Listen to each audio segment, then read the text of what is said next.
ನಾವು ಯಾವತ್ತೂ ಬೆಳಗ್ಗೆ ಎದ್ದು ಹೇಗೆ ಸ್ನಾನ ಮಾಡ್ತೀವೋ, ಸ್ನಾನ ಮಾಡಿದ ತಕ್ಷಣ ನಮಗೆ ಫೀಲ್ ಆಗುತ್ತೆ ನಾನು ಕ್ಲೀನ್ ಆಗಿದ್ದೀನಿ ಅಂತ. ಹಾಗೆ ಹೀಲಿಂಗ್ನಲ್ಲಿ ಭಾಳ ಡೀಪ್ ಹೀಲಿಂಗ್ ನಾವೇ ಮಾಡ್ಕೊಳ್ಬೇಕು.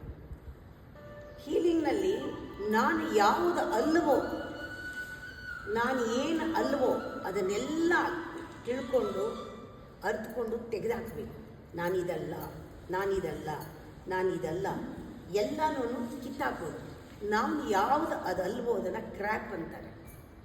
ರಿಮೂವ್ ಆಲ್ ದಿ ಕ್ರ್ಯಾಪ್ ಅಂದರೆ ಲದ್ದಿ ಗಲೀಜು ಹೇಲು ಎಲ್ಲ ತೆಗೆದು ಹಾಕೋದು, ಆಚೆಗೆ ಹಾಕೋದಲ್ವ ಅದು. ಆ ರೀತಿ ನಾನು ಯಾವುದಲ್ವೋ ಅದನ್ನೆಲ್ಲ ಆಚೆಗೆ ಹಾಕೋದು. ಆವಾಗ ನಾವು ಏನೂ ಆಗ್ತಾ ಇಲ್ಲ. You are not becoming anything. ನೀನು ಯಾರು ಅಂತ ನಿನಗೆ ನೆನಪಾಗತ್ತೆ. ಆಗ ನಿನಗೆ ನೆನಪಾಗತ್ತೆ ನಾನು ಡಿವೈನ್ ಕಾನ್ಷಿಯಸ್ನೆಸ್, ನಾನು ಪರಮಾತ್ಮನ ಒಂದು ಅಂಶ, ನನ್ನ ಒಳಗೆ ನಾನು ಸಹಜವಾಗಿ ಆನಂದವಾಗಿದ್ದೀನಿ, ಶಾಂತವಾಗಿದ್ದೀನಿ, ಪ್ರೇಮ ಸ್ವರೂಪವಾಗಿದ್ದೀನಿ. ಇದೆಲ್ಲನೂ ನಾನು ಮ್ಯಾನಿಫೆಸ್ಟ್ ಮಾಡಬೇಕಾಗಿಲ್ಲ. Just I am being in highest potential. ಅದು ನಿಜವಾಗ್ಲೂ ನಾನು. ಆದರೆ ನಾನು ಇಲ್ಲದೆ ಇರೋದನ್ನು ನಾನು ಅಂದ್ಕೊಂಡಿರೋದೇನೆ ನಿಜವಾಗ್ಲೂ ಇಟ್ ಈಸ್ ಕ್ರ್ಯಾಪ್, ಲದ್ದಿ ಥರ.